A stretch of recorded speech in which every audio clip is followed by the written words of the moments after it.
Hi, everybody. I'm Jeffrey Driscoll. And I'm Jim Kerr. And welcome to 15 Minutes of Fame.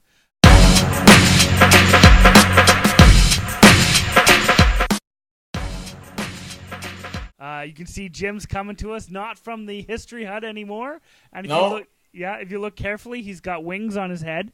Yeah, that's you can right. see it. Yeah, that's good. I like it. Yeah, a little change of studio, Jeff. Yeah, hey, you gotta switch it up things every up once a in a little. while. That's exactly right. You gotta bring new stuff to the game. I understand. That's right, man. Exactly. Okay. After a wonderful 5-game win streak, the Edmonton Oilers have lost 2 in a row. See themselves on the outside of the playoff race, looking in, Jim. You know, Jeff, we skipped a couple weeks here Not because skipped. We were just on hiatus. very superstitious. Yes. And when we get on it's very rare that we miss shows because it's very rare that the Oilers string together wins like this. That's exactly right. But they lose a couple, so we're back. We're but back. They had a wonderful little run of games there. They haven't won 5 games in a row for God knows how long. It's been years. And Taylor Hall, 15 points in 5 games, 6th in league scoring for a while. They beat up on Calgary, which is beautiful, especially if you work with people or know people or speak regularly with people who are Calgary Flames fans. We got a chance to give it to them a little bit. 8-2. It was, and they had the pedal on the metal the whole time, right up to the goal with I don't know, just over a minute to go. But it was beautiful. But they can't bring the same type of intensity to when they show up against LA or Vancouver. It's just it seems to us like they play up to the level sometimes of good teams, but then they also play down to the level of bad teams. This little stretch here, they sort of reverse that.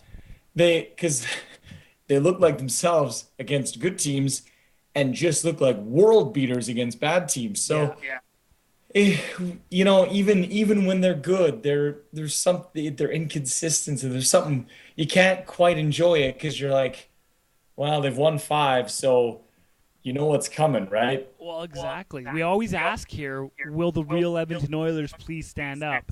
And it's a little tough because you do a home-and-home with Calgary, and of the second part of that game, 8-2, 8 unanswered goals. Like, you're like, oh, man, maybe they're fantastic, and then you realize that, beating up on Calgary is a little bit like beating up on the kid in the schoolyard when you're 20. But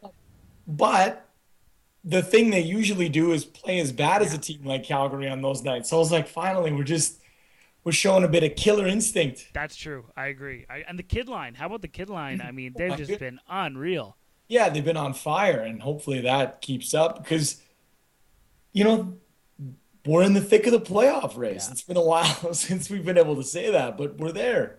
No, absolutely. The only problem is they don't have a whole lot of games against the only 3 teams that you can kind of see us catching up against. They've got no games against them, and so they've got a little bit of a tough stand coming up. But other than that, it depends. If they play like they did against for the 5-game winning streak, then yeah. But here's what they can't do: is they can't lose 2 in a row, like for the rest of the season. Like that's it. Like they just lost 2 in a row against Vancouver and LA.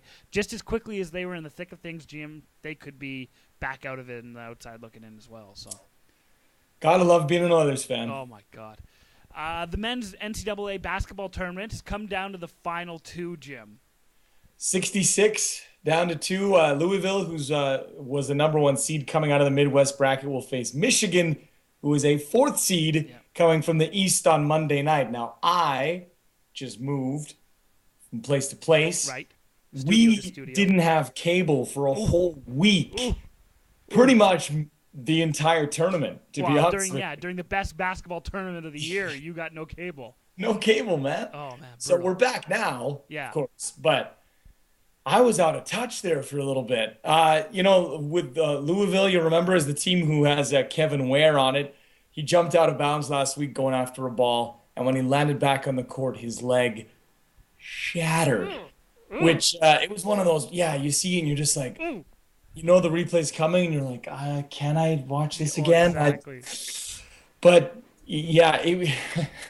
It was something I've never seen before. It was the best was the other players on the court. And that was what that was the best video on YouTube. It wasn't the video of him of his leg coming apart. The best video was someone put together just the Louisville's bench, and you can just watch Louisville's bench the whole time. They're like watching, and then all of a sudden it's ooh, all at the same time.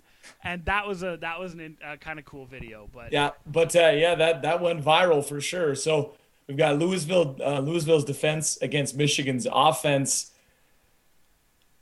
It's a tough one. I'm going with Louisville though. Yeah, I think I got to go there too. They got a 4-point favorite, Louisville over Michigan. Michigan, I mean, they played some amazing games to get in there, but I think Louisville's going to do it. I know Kevin Ware. I saw him with a T-shirt on and it says "Win it for Kevin," and I think that's what's going to happen. And I think they're going to vault him up so that he can cut off the strings. I think that's what you're going to see Monday night for pretty much for sure.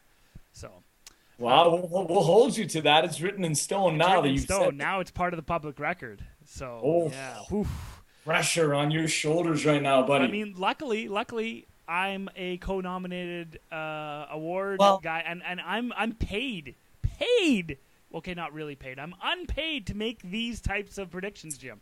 Yeah, I mean, you don't just get co-nominated for an award for just that's what I'm saying. Blathering on about stuff. You obviously know your stuff. You got to go out on a limb on a lot of this stuff. Hey, right? You're doing it, man. Hopefully your limb won't shatter. That's exactly right. Ooh. Been known to happen. Back to the NHL, Jim, where the NHL reconfirmed basically its biggest moneymaker. They've rescheduled the Winter Classic. It'll take place between the Red Wings and the Toronto Maple Leafs at Michigan Stadium on New Year's Day 2014. It's a huge moneymaker for the league, and it's expected to draw more than 110,000 people to the stadium. We're also hearing there's a chance there may be as many as 2 other outdoor games next year, Yankee Stadium and Dodger Stadium being the kind of rumored venues. The rumor is that there'll be an outdoor doubleheader on Hockey Day in America. That'd be kind of cool, but whatever. It would be kind of cool, and I'm all for it, but you don't. The NHL is just like when they find something that's good, they like latch on. You know what I mean? And like exploit the heck out of it until it's no fun anymore. You know what I mean? Yeah, you don't want it to get too gimmicky and like I don't know. Yeah, three outdoor games. Well, whatever. Right. You take the novelty out of it. Totally. I think that Detroit-Toronto game, it's going to be cold. You know what I mean? Michigan Stadium, 110,000 people going absolutely insane. I think it's. They unveiled the jerseys too. They're pretty nice. They're beautiful. Absolutely. No, they're going to be nice. So, well, why don't we move on to the GABBYs now, Jim? Let's start off with a good to the players who were dealt at the deadline and made an instant impact with their new clubs in the NHL. Not the least of which was Ryan Clough. I loved this. This was fantastic.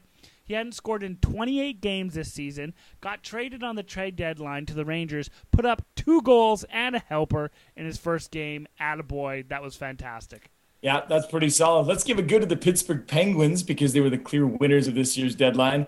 They managed to lock down Brendan Morrow, Douglas Murray, Jerome McGinley, and Jussi Jokinen. Sidney Crosby went down with a broken jaw right afterwards, but still, that's a pretty good haul of players. Much deserving of a round of applause. Yeah, absolutely. Even though I dislike the Pittsburgh Penguins. See, having Jerome McGinley, now he's exactly. Now he's on a flame. I don't know. It makes it easier for me to cheer for the Penguins. I always like the Penguins. And it's not because of Sidney Crosby, although he's one of my favorites. It's because of Geno Malkin. That guy is a wizard. Yeah, he's a beauty. He's one of the best players in the league. Oh, absolutely. For sure, hands down. But some of the stuff, oh man, when it seems like when Crosby's out of the lineup, he becomes this like superhuman dangler. Oh, absolutely. It's unreal. Finally, Jeff. Do you want to take that one? Or you know what? Hey, I mean, we can switch it up than what we normally do. Oh, you know what? You look overworked. I thought I would take something off your plate, but go for it, man. Thank you. You think you can do it? Yeah. Finally, let's give a good to Prince Fielder. He hit a home run that knocked a fan right out recently. The guy went to catch it, missed, and went night-night. Hitting a home run, pretty sweet. Hitting a home run and knocking a dude out, That is priceless right there. Yep. Everybody go night-night. Exactly. That's wonderful. That's proof right there. Exactly. Let's give a bad to former Rangers basketball coach. So much so. A little bit of a bad. He was let go by the school after footage surfaced of him shoving, grabbing, throwing balls at players in practice and shouting anti-gay slurs at them as well. Big messy situation, heads rolling in every direction. What it comes down to though, can't do that stuff, man. Come on, dude. And his assistant coach, Jimmy Martelli, also resigned because he was in the videos as well. So they've got some work to do there. But yeah. People get caught up. It's all like context. They get caught up in their own little world where they think like this is all that's happening and this is all that's important in this world. And they don't step out. Like you and I look at it, and we're into sports, you and I. Like we know what sports are about. But even we're like, you just can't do, like you said, can't do that. Yeah. And, these guys are paid a lot of money to get results, and they're probably told, get results or else. But, yeah, but there's a line, and you know what? If you're going to do that kind of stuff, don't videotape your practices, man.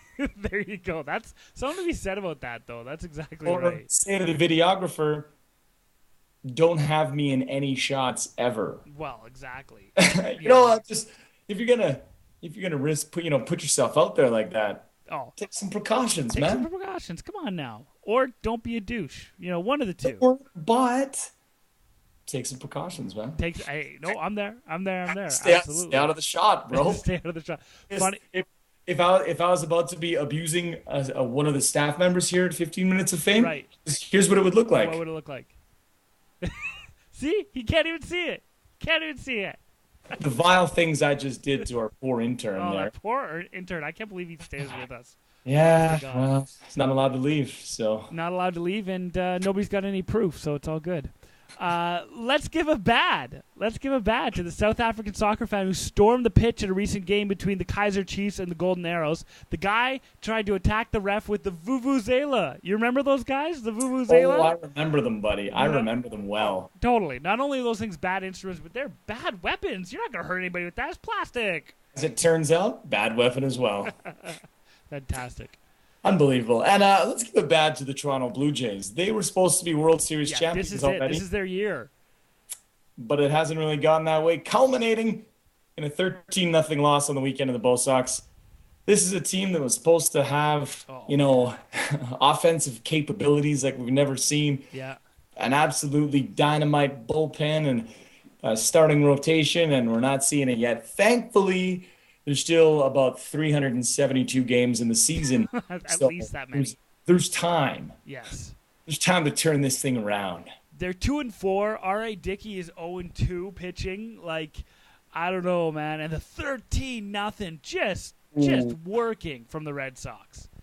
Unbelievable. Joey Bats is off to a good start, though. He is. He's looking good. There was that. They were down 2-1 in the ninth. I think it was 2 games ago, and he just absolutely. It was beautiful how he did that. Yeah. Okay, the punchline this week is the Los Angeles Lakers.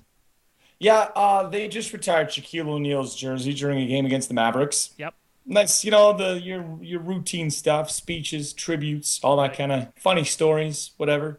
It was pretty good. I watched it. Yeah. Someone out there, though, has also watched it and realized they made a glaring error in the whole thing. Oh, yeah? So they got the jersey up on the wall, right?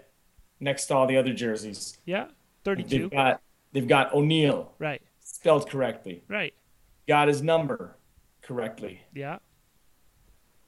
But they printed it on the front of one of those big oversized jerseys, right, not the back. Oh. So they noticed that they've got the collar. Yeah. So they did it wrong. They put his jersey, they put his name and number on the front of a jersey instead of the back, and put that on the wall. Somebody made a mistake. No kidding. That's a big mistake. Here's the thing, though. To order a wall-sized jersey, right? It's probably not something that is they have a ton of orders they're getting through. No. So they went to the person they go to every 10 years when they retire a jersey. What's up? Hey, Frank. Yeah. I need one of those big jerseys again. Which one? Oh, remember Shaquille O'Neal played for us back? Remember? Right. Kobe, him and... Yeah, that one. Yeah. So just O'Neal, 34. Should be fine. Yeah, yeah. Just let us know whenever. Well, yep, sounds good, buddy. Just like the last one. Perfect. No, not so Forgets to much. flip it over. That's right. Like, Forgets to flip it over. and then they show it to the people and they're like, "Oh, yeah, it looks really good." No one's like, "Is that?" Yeah, nobody figures it out. I just uh, how does How? that mistake I happen? don't know. I don't know, Now, Jim. what's going to be interesting to see is if they like just quietly change it. Right? Just Like gotta just take you it look at down. the different one now and you're like, so they had to buy two big ass jerseys. That's right. That's funny. Frank, you Yeah, screwed this one up, but give us another one for free, right? Like yeah. we're not Like, gonna have to well, pay for this, are we? I know the like 717 XL jersey market is quite competitive. So That's this guy right. is a customer. Ah, that's true. That's true. Uh, the retired jersey The market. retired jersey market, huge, huge. Well, folks, on that note, that's our 15 minutes of fame up for this week. Join us again next week when we get a whole new 15 minutes of fame. In the meantime, I'm actually the guy that they like test the jersey, the 17XXL jersey on. They're like, hey, if it fits Jeff, then it's going to fit up on the wall. That's me. And I'm a professional vuvuzelaist. Yes, you are. Have a good week, folks. Nice.